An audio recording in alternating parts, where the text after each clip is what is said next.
میں نے دیکھا کہ اس کا چہرہ عجیب سا تھا اور اس کے پورے چہرے پر خون لگا ہوا تھا۔ جب میں نے چیخ ماری تو وہ اچانک سے غائب ہو گیا۔ یہ سارا واقعہ سن کر میں سہم سی گئی، کیونکہ مجھے تو یہ معلوم تھا کہ یہاں پر جنات کا سایہ ہے، لیکن ابھی تک اسے دیکھا نہیں تھا۔ میں نے اپنے بیٹے کو تسلی دی اور اسے روم میں لے آئی۔ ہم دونوں کافی ڈرے ہوئے تھے۔ جب رات کو شاہد گھر آئے تو انہوں نے بیٹے کو ڈرا ہوا دیکھا، تو اس نے ڈرنے کی وجہ پوچھی تو میں نے آج کا سارا واقعہ بتا دیا۔ اب تو شاہد بھی یہ سارا واقعہ سن کر پریشان ہو گئے تھے، کیونکہ پہلے تو وہ یہ سب میرا وہم سمجھ رہے تھے۔ شاہد نے اسی ٹائم اپنے ایک دوست کو کال کی اور ایک نیا گھر دیکھنے کا کہا۔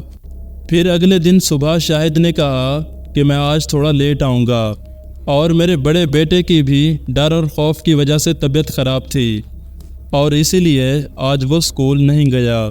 میں نے شاہد کے جاتے ہی ڈور اور ونڈوز کو لاک کیا اور روم میں آ کر بچوں کے ساتھ بیٹھ گئی۔ دن تک تو ہمارے ساتھ کوئی بھی معاملہ پیش نہ آیا، اور میں بھی اپنے گھر کے کاموں میں بیزی رہی، اور بچے بھی پورا دن ایک دوسرے کے ساتھ کھیلتے رہے، اور ایسے ہی پورا دن گزر گیا۔ جب شام ہوئی تو ڈور بیل بجنے کی آواز آئی۔ میں نے سوچا کہ اس ٹائم آخر کون آ گیا، شاید بھی آج لیٹ آنے کا بتا گئے تھے۔ پھر میں نے سوچا کہ ہو سکتا ہے کہ ناہید آئی ہو۔ یہ سوچتے ہی پھر میں دروازہ کھولنے کے لیے چلی گئی۔ جیسے ہی میں دروازے کے پاس پہنچی تو میں نے آواز لگائی کہ کون ہے، لیکن ادھر سے کوئی بھی آواز نہیں آئی۔ میں نے ہمت کر کے دروازہ کھولا تو باہر شاہد کھڑے تھے۔ میں نے ان کو سلام کیا اور ان سے کہا کہ آپ تو آج لیٹ آنے کا کہہ کر گئے تھے، پھر کیسے جلدی آ گئے؟ شاہد نے سلام کا جواب نہیں دیا اور چپ چاپ باتھ روم کی طرف چلے گئے۔ خیر، میں ان کا کھانا گرم کرنے کے لیے کچن میں چلی گئی۔ پھر 15 سے 20 منٹ کے بعد جب میں کھانا روم میں لے کر آئی تو ابھی بھی شاہد باتھ روم میں ہی تھے، اور باتھ روم کے نل سے مسلسل پانی گرنے کی آواز آ رہی تھی۔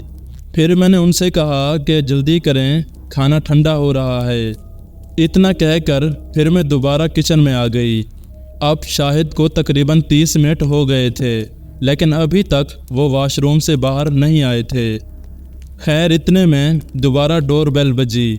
میں یہ سوچ کر دروازہ کھولنے کے لیے چلی گئی کیونکہ مجھے لگا کہ اس بار ناہید ہوگی، لیکن جب میں نے دروازہ کھولا تو میں نے دیکھا کہ میرے سامنے شاہد کھڑے تھے۔ میں نے فوراً سے کہا کہ آپ باہر کب گئے تھے؟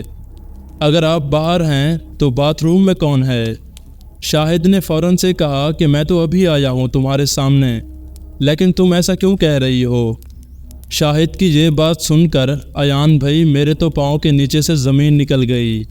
میں نے شاہد کو بتایا، یار آپ تقریباً 30 منٹ پہلے گھر آئے تھے اور آتے ہی سیدھا باتھ روم میں چلے گئے۔ میں نے تو کھانا بھی گرم کر کے آپ کے روم میں رکھ دیا تھا۔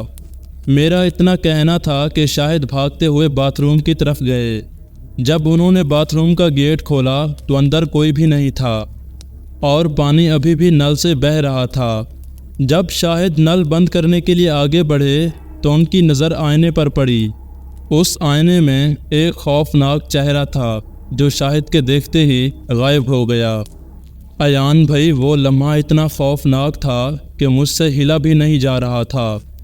اس طرح کا خوفناک چہرہ دیکھ کر ہم دونوں کے رونگٹے کھڑے ہو گئے تھے۔ تو اچانک سے شاہد نے کہا کہ جلدی سے ضروری سامان اٹھاؤ اور بچوں کو ساتھ میں لو، ہم ابھی یہاں سے نکلیں گے۔ ہم نے اپنا سارا قیمتی سامان اٹھایا۔ تقریباً 15 منٹ تک ہم اس گھر سے نکل گئے۔ جب میں نے شاہد سے پوچھا کہ آخر ہم کہاں جائیں گے تو شاہد نے بتایا کہ اس کے ایک دوست کا گھر اسی شہر میں ہے، تو اس لیے ہم اس کے گھر جا رہے ہیں۔ جب ہم لوگ شاہد کے دوست کے گھر پہنچے تو ہم نے اپنے ساتھ ہونے والے سارے واقعات انہیں بتا دیے، اور اگلے دن ہم پھر سے اس گھر میں آ کر اپنا سارا سامان لے گئے، اور کچھ ہی دنوں بعد ہم کسی اور گھر میں شفٹ ہو گئے۔ تو ایان بھائی، یہ تھی میری خوفناک کہانی۔ امید ہے آپ کے دیکھنے والوں کو پسند آئے گی۔ تو شکریہ صبا، آپ نے اپنی سٹوری ہمارے ساتھ شیئر کی۔ تو امید ہے دوستوں آج کی سٹوری آپ کو اچھی لگی ہوگی. اگر اچھی لگی ہو تو چینل کو سبسکرائب اور ویڈیو کو لائک لازمی کر دیں. اگر آپ کے پاس بھی کوئی ہارر سٹوریز ہے تو ڈسکرپشن میں دیے گئے نمبر پر آپ مجھے سینڈ کر سکتے ہیں. باقی تو ملتے ہیں کسی اور انٹرسٹنگ ویڈیو میں. تب تک کے لیے اللہ حافظ.